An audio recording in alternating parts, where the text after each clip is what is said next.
The road to Thornwood Manor stretched out like a scar across the desolate countryside. The closer I drove to the house, the fewer signs of life I encountered. Trees stood like sentinels, their gnarled branches reaching toward the overcast sky. A crow cawed somewhere in the distance, its cry echoing like a warning. The stories about Thornwood Manor were what had drawn me here. It was said that no one who entered the house ever stayed for long, at least not without leaving with a tale of terror. Some claimed to hear the laughter of a child echoing through the halls at night. Others spoke of ghostly figures watching from the windows. But the one story everyone told was about the basement and the child who had been locked away down there. I didn't believe in ghosts, but I believed in storytelling, and Thornwood Manor was ripe with potential. If nothing else, it would make for a killer video. The Forgotten Mansion, a terrifying tale of Thornwood, had a nice ring to it. When the house finally loomed into view, even I had to admit it was unsettling. Its silhouette rose against the gray sky, jagged and broken like a mouth full of cracked teeth. Its windows were black voids, reflecting nothing. The house wasn't just abandoned. It felt like it had been forsaken, left to rot by time itself. Parking my car at the edge of the overgrown driveway, I grabbed my camera gear. A single path led to the front door, flanked by dead bushes and twisted vines. As I approached, a shiver crept down my spine. The air seemed colder here, as though the house was leaching the warmth from the world around it. Inside, the house was a mausoleum of decay. Dust motes danced in the weak light that filtered through grime-covered windows. The smell of mildew was pervasive, mingling with the faint, acrid scent of something burnt long ago. I flicked on my flashlight, the beam slicing through the gloom. The grand foyer was the first thing I captured on film. A wide staircase spiraled upward, its banister warped and splintered. Above it hung a chandelier that must once have been magnificent. Now it dangled precariously, its crystal prisms dulled by decades of neglect. "This place is incredible," I said, my voice low but carried by the acoustics of the room. It felt wrong to speak too loudly here, as though I might wake something that had been sleeping for a very long time. The walls were covered in peeling wallpaper, the faded floral patterns giving way to cracked plaster. My flashlight caught something glinting on the wall to my left, a picture frame, its glass cracked, hanging askew. The photograph inside was barely visible through the layers of dust, but I could make out a family, a man and woman standing behind a young child. The child's face was smudged, almost as though it had been deliberately erased. "Creepy," I muttered, angling the camera for a better shot. The house was full of little details like that. Scratches on the walls, furniture left in unnatural positions, and a sense that everything here had been left in a hurry. The study was my next stop, a room lined with floor-to-ceiling bookshelves. Most of the books had rotted away, their pages curled and yellowed. A desk sat in the center, its surface cluttered with old papers and an overturned inkwell. But what caught my attention was a single piece of paper pinned to the wall. It was a child's drawing, crude and unsettling. The figure at the center was small, surrounded by jagged shapes that could have been furniture or walls. Above it, large letters spelled out "Help Me," scrawled in red crayon. My flashlight wavered slightly as I stared at the drawing. Something about it felt wrong. The proportions of the figure were distorted, the angles unnatural. Probably some prank left by kids, I said aloud, though I couldn't shake the sense that the drawing was older than it looked. Still, it was good content. I zoomed in with my camera, making sure to capture every unsettling detail. The whispers started shortly after I left the study. At first, I thought it was the wind. The sound was faint, like someone murmuring just out of earshot. I paused in the hallway, holding my breath to listen. The house groaned softly, settling into itself. But the whispers didn't stop. "Hello," I called, feeling foolish the moment the word left my mouth. My voice echoed back to me, unanswered. The basement door was at the end of the hallway, almost hidden behind a heavy curtain of cobwebs. It looked different from the other doors in the house, newer, as though it had been replaced at some point. Deep gouges marred the wood, like scratches left by fingernails. My heartbeat quickened. I knew I should save the basement for last, build up to it in the video. But something about the door drew me closer. I raised my camera, filming as I approached. The closer I got, the more I noticed. The gouges weren't random. They formed a chaotic pattern, as though someone had scratched desperately, over and over, in the same spot. Near the bottom of the door, I saw dried streaks of something dark, almost black, trailing downward. Blood, I whispered, though I didn't want to think about the implications. I reached out to touch the doorknob, my fingers trembling. It was ice cold, sending a jolt up my arm. I turned it slowly, the mechanism creaking in protest. The door opened an inch before stopping, as though something heavy was pressed against it from the other side. A sudden thud from somewhere behind me made me whirl around, my flashlight beam darting wildly across the hallway. Nothing moved, but the sound was unmistakable, like a footstep on creaking wood. My pulse pounded in my ears. I knew I should leave. Every instinct screamed at me to turn around, get in my car, and never look back. But I couldn't. Not yet. The basement door stood ajar now, revealing a gaping blackness beyond. My flashlight struggled to penetrate the darkness. The narrow beam seemed swallowed whole, as if the basement was absorbing the light itself. The whispers, faint, fragmented, drifted from below, words I couldn't understand, though their tone was unmistakable, pleading. For a moment, I hesitated. The air around the basement door was colder, heavier, as though I were standing at the edge of a cliff. I swallowed hard and steadied the camera in my hand.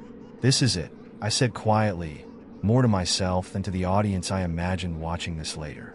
The infamous basement. My voice sounded flat, deadened by the thick silence of the house. I stepped through the door, my foot landing on the first step.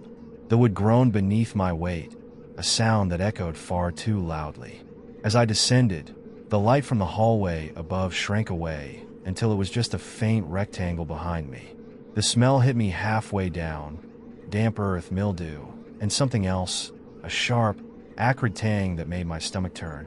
I try not to think about what it could be. The steps ended abruptly, leading into a low-ceilinged space that felt more like a cave than a basement.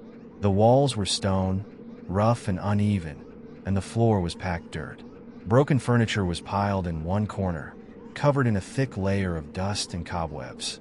My flashlight caught the glint of something metallic, a rusted bicycle frame, its wheels bent out of shape. And then I saw the handprints. They were faint but unmistakable, smeared into the dirt on the walls. Tiny hands, smaller than any adult's, dragged downward as though someone had clawed at the walls in desperation. My breath caught in my throat, and my flashlight wavered as I tried to steady it. "Okay," I muttered, trying to keep my voice even for the recording. That's unsettling."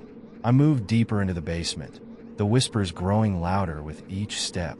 They weren't constant but came in bursts, a few words at a time. I couldn't make out the language, if it even was a language, but the tone was unmistakable, desperation. In the far corner of the room stood an old wooden chest, its lid slightly ajar. Something about it felt wrong. It wasn't just the way it seemed out of place, newer than everything else in the basement. It was the feeling that something inside was waiting for me.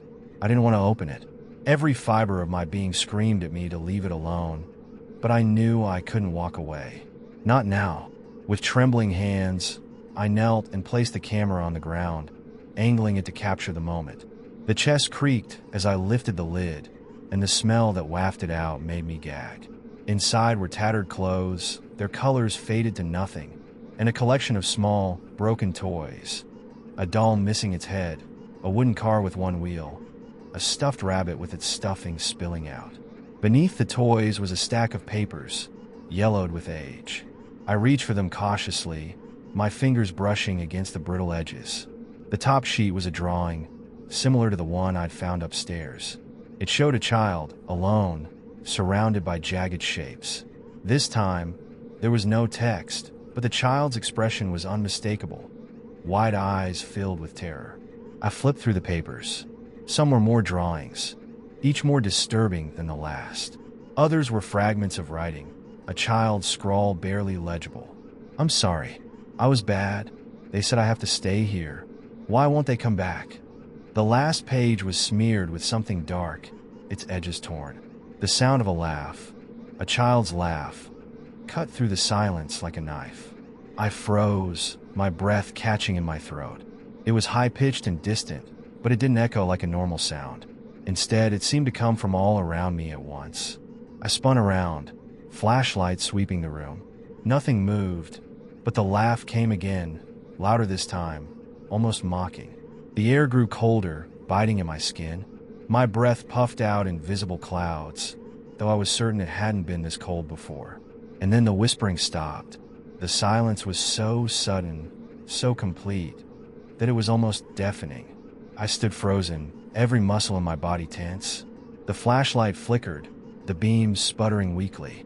When the voice came, it was clear, distinct, and far too close. "Why did you leave me?" I dropped the papers, my flashlight jerking toward the source of the voice. The beam illuminated the far wall, and for a moment, I saw it. A figure, small and hunched, standing in the corner. Its face was hidden, but its head tilted toward me, as though watching. The flashlight flickered again, and the figure was gone. I stumbled backward, my foot catching on something. I hit the ground hard, the camera skidding across the dirt. The laughter returned, louder, echoing unnaturally through the basement. Scrambling to my feet, I grabbed the camera and bolted for the stairs. The whispers returned, this time angry, accusatory, and overlapping in a cacophony that grew louder with each step. I didn't stop until I was outside, gasping for air. The house loomed behind me, silent and unyielding, its black windows staring like accusing eyes. I wanted to leave, to drive away and never look back, but something stopped me. The voice, clear as a bell, echoed in my mind. "You'll come back. They always do." I didn't sleep that night. After escaping the house, I parked at a nearby diner, hoping the neon lights and the low hum of distant conversations would ground me. But the unease followed me, clinging like a second skin. My hands trembled as I reviewed the footage on my camera. At first, the video was exactly as I remembered filming it. The slow walkthrough of the mansion, the unsettling details of the basement. But when I reached the part where the voice whispered, "Why did you leave me?" something changed. The figure in the corner, the one I had only glimpsed for a fraction of a second, was there. On the footage, it lingered far longer than it had in my memory. A child, no older than 8 or 9, stood barefoot in the dirt, their clothes tattered and their face obscured by a curtain of matted hair. The figure swayed slightly, its head cocked as if curious. And then it moved. In the recording, the child took a step toward me, then another. Their movements were jerky, unnatural, as though the space between each frame of the video was missing. The flashlight flickered, and the figure was gone, just as I remembered. I slammed the camera shut, my heart pounding. I wanted to believe it was a glitch, some trick of the light. But deep down, I knew better. I stared out the diner window into the inky blackness beyond. The footage had confirmed what I refused to admit. Something was waiting for me in that house, and it wasn't finished. For the next few days, I tried to carry on with my life. I uploaded the footage, edited to omit the most incriminating details, and titled it Exploring Thornwood Manor, the Haunted Basement. The video blew up overnight. Thousands of comments flooded in, some from believers who praised the authenticity of the hauntings, others from skeptics accusing me of fabricating the whole thing. But the dream started soon after. Every night, I was back in the basement. The air was freezing, the dirt floor cold against my bare feet. The whispers circled me, relentless, until I could no longer tell if they were outside or inside my head. And always I saw the child, closer now, their face clearer, eyes black as voids, a mouth that stretched too wide in a silent scream. I woke each time drenched in sweat, my pulse racing. The dreams felt less like nightmares and more like memories, like the house was reaching out, pulling me back. It wasn't just the dreams. Strange things began happening in my apartment. It started small, lights flickering, cold spots in the middle of the room. Then the whispers came, faint at first, barely audible over the hum of the city. But one night, as I sat editing a new video, I heard it again, the same voice from the basement. "Why did you leave me?" I spun around, my chair crashing to the floor. The room was empty, but the air felt heavy, suffocating. My heart raced as I grabbed my camera and shone its light into every corner of the apartment. When I finally turned back to my computer screen, my blood ran cold. The video I'd been editing, footage from an entirely different project, was gone. In its place was the raw recording of Thornwood Manor's basement. Only this time, the child wasn't in the corner. They were staring directly into the camera. I couldn't take it anymore. The house wanted me back, and I knew it wouldn't stop until I returned. Armed with nothing but my camera and a flashlight, I drove back to Thornwood Manor under the cover of darkness. The air seemed thicker the closer I got, the surrounding woods pressing in on me like a living thing. The house loomed ahead, a silhouette of menace against the night sky. "This is stupid," I muttered to myself as I stepped out of the car. My voice sounded small, swallowed by the silence of the countryside. The front door creaked open on its own, as if it had been waiting for me. Inside, the house was colder than before, its silence almost oppressive. My flashlight cast long, jittery shadows as I made my way back to the basement door. The scratches on the wood seemed deeper now, more frantic. "I'm here," I whispered, though I didn't know who or what I was speaking to. "What do you want from me?" The basement door swung open with a groan, revealing the darkness below. The whispers started immediately, louder this time, more insistent. I gripped the flashlight tighter and descended the stairs. At the bottom, the air was ice cold, and my breath puffed out in ghostly clouds. The toys in the chest had been moved, scattered across the dirt floor in a chaotic array. The drawings, once stuffed inside, now lined the walls, pinned there by invisible hands. Each one showed the same thing: the child alone in the dark, their face twisted in anguish. "Why did you leave me?" The voice came again, clearer now.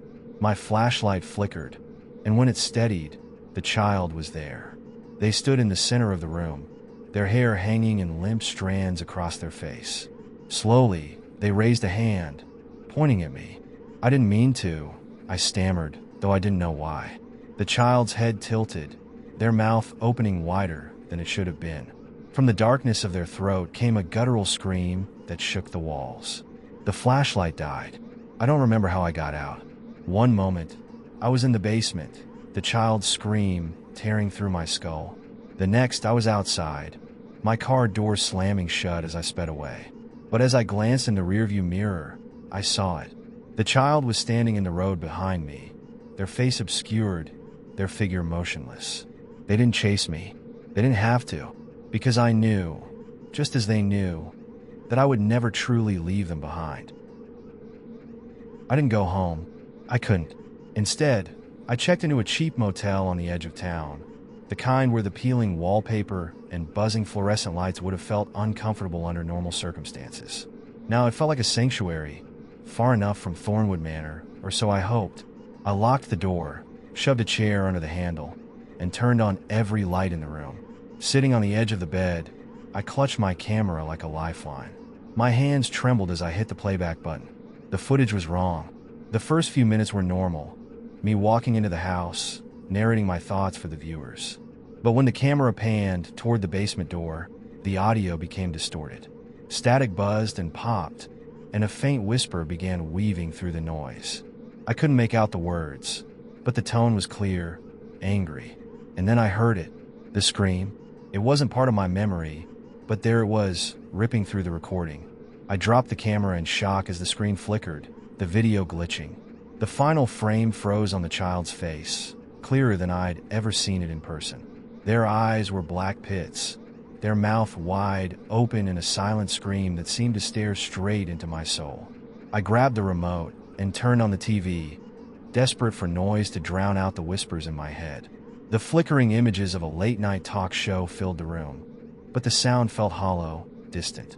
Something scraped against the motel door. At first, I thought it was the wind.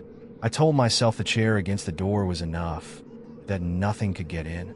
But the sound came again, a slow, deliberate scrape, like nails dragging across wood. I froze, every muscle in my body tensing. The TV screen flickered, the sound cutting out entirely. In the sudden silence, I heard it, a faint, familiar voice. "You can't leave me." The lights in the room dimmed, flickering weakly. The scrape at the door grew louder, more insistent, until it turned into pounding. I clamped my hands over my ears, squeezing my eyes shut. This isn't real, I whispered to myself. This isn't real. The pounding stopped. For a moment, there was nothing but silence. Then I felt it, a cold breath against the back of my neck. I turned slowly, my heart hammering in my chest. The room was empty, and yet, I wasn't alone. I left the motel before dawn, too afraid to stay another second. Driving aimlessly, I passed through town after town, hoping that distance would be enough to shake whatever was following me. But no matter how far I went, the feeling remained, that gnawing sense that I was being watched. I began seeing the child everywhere. At the edge of the forest, reflected in shop windows, even in the rearview mirror of my car. Each time, they were closer, their expression more twisted. My phone buzzed with notifications, comments flooding in on the video. Is this real? Who's the kid? Bro, you're not safe. You gotta go back. The last comment sent a chill through me. Go back? To that house? The very thought made my stomach churn, but deep down, I knew they were right. Whatever was happening, it wouldn't stop until I faced it. The drive back to Thornwood Manor was a blur. It was night by the time I arrived, the house looming like a dark specter against the starless sky. The air was heavier this time, charged with an energy that made my skin crawl. Inside, the house felt different. It wasn't just cold, it was alive. The walls seemed to pulse, the shadows shifting in ways that defied logic. The whispers were louder now, no longer faint or fragmented. They overlapped, forming a chorus of anguished voices that filled every corner of my mind. At the top of the grand staircase, I saw them. The child stood motionless, their head tilted at an unnatural angle. For a long moment, we stared at each other. Then they turned and began walking toward the basement door. I followed. The descent into the basement felt endless this time, the stairs stretching longer with each step. The air was suffocating, the whispers deafening. At the bottom, the room was different. The toys and drawings were gone, replaced by rows of small handprints smeared across the dirt walls. The child stood in the center of the room, waiting. As I approached, they raised a hand, pointing to the ground in front of them. There, half buried in the dirt, was a small wooden box. My hands shook as I knelt to dig it out. The whispers grew louder, more frantic, as if urging me on. Inside the box was a single object, a locket. It was tarnished with age, but when I opened it, I saw two tiny photographs. One was of the child, their face unmarked by the horrors I'd seen. The other was of an older man, a face I recognized from one of the pictures in the house upstairs. The whispers stopped. I looked up, and the child was gone. For a moment, I thought it was over. The air in the basement felt lighter, the oppressive weight lifted. But as I turned to leave, I heard it. Faint, almost inaudible. It's not enough. The shadows on the walls began to move, taking on forms that were almost human.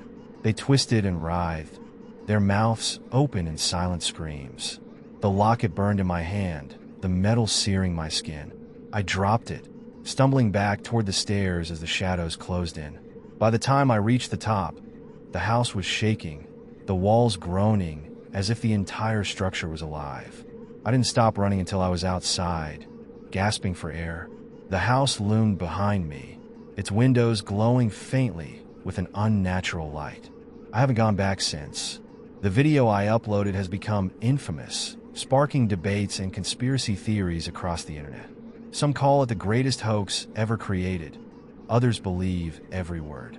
But none of them understand what I saw, or what I still see. The child hasn't left me. They appear in my dreams, in reflections, in the shadows of my own home.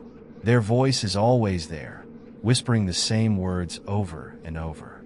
You'll come back. You always do. And I know that one day I will. How do you feel after hearing this story? Would you dare go down into that basement?